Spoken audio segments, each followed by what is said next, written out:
মুর্শিদাবাদ জেলার ভরতপুর বিধানসভার বিধায়ক হুমায়ুন কবির জনতা উন্নয়ন পার্টির প্রতিষ্ঠাতা পেল ওয়াই ক্যাটাগরির কেন্দ্রীয় নিরাপত্তা। আজ থেকে তাকে কেন্দ্রীয় নিরাপত্তা দেওয়া হলো ওয়াই ক্যাটাগরির।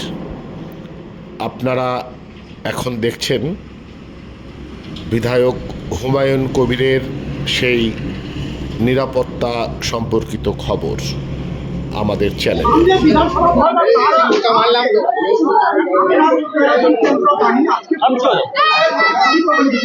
কি বলবো, এটা মহামান্য হাইকোর্টের কাছে, যেহেতু বাবরি মসজিদ করার জন্য আমাকে উত্তরপ্রদেশ থেকে শুরু করে বোম্বাই থেকে শুরু করে বিভিন্ন জায়গায় এবং কি কলকাতারও বিজেপির কিছু নেতা জানেন যে ডাইরেক্ট হুমকি দিয়েছে যে আমাকে প্রাণে মেরে ফেলা হবে, আমার গর্দান কেটে দেওয়া হবে। এই সমস্ত হুমকি অনেক পেয়েছি।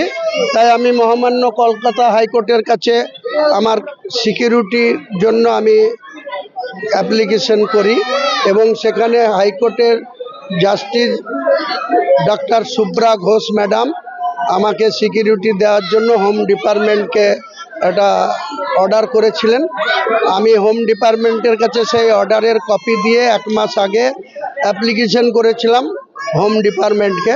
হোম ডিপার্টমেন্ট আমাকে এখানে ওয়াই প্লাস সিকিউরিটি বরাদ্দ করেছে।